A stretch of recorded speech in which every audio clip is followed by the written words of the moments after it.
आज का general body इजलास था वो अल्हम्दुलिल्लाह जो है वो तमाम मेंबर्स ने अपने साइन भी कर दिए और जो फैसले थे उनकी तौसीह भी की है इलेक्शन के हवाले से।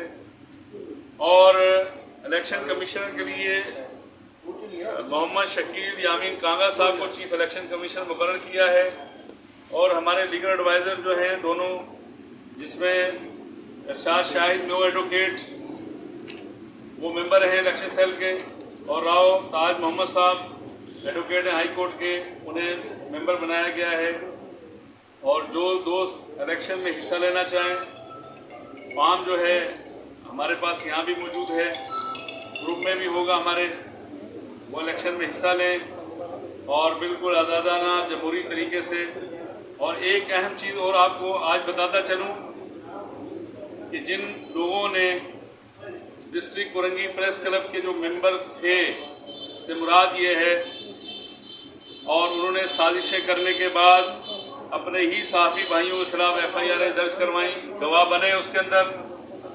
तो मैंने अपनी जो गवर्निंग बॉडी और जनरल बॉडी से उसकी मंजूरी लेने के बाद ऐसे तमाम वो लोग जो दौरे म्यार दौरे किरदार के हामिल थे उन सबको उनकी मेंबरशिप से फारिग कर दिया है। और आज के बाद उनमें से किसी भी शख्स ने अपने आप या अपने नाम के साथ डिस्ट्रिक्ट कोरंगी प्रेस क्लब का मेंबर लिखा तो हम बाकायदा उसके खिलाफ कानूनी कार्रवाई करेंगे। ये अहम फैसला था जिसे मुझे आपको आगाह करना था।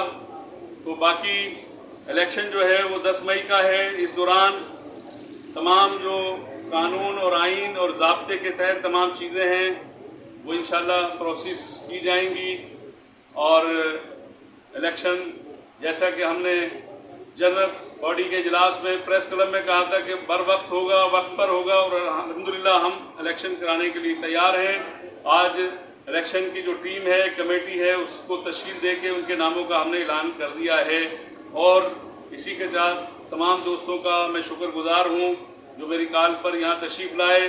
फिर मैं आखिरी बार एक अपने जो हमारे इदारे हैं कानून नाफिज करने वाले और दीगर, उनको बताता चलूँ कि ये जो टोला है जो हमारी इंतज़ामिया के ख़िलाफ़, हमारे मुआज़िज़ इदारों के ख़िलाफ़ ब्लैक मेलिंग कर रहा है, उनकी किरदार कशियाँ करने में लगा हुआ है, इनका डिस्ट्रिक्ट कोरंगी प्रेस क्लब से कोई ताल्लुक़ वास्ता नहीं है, ना ये मेंबर हैं।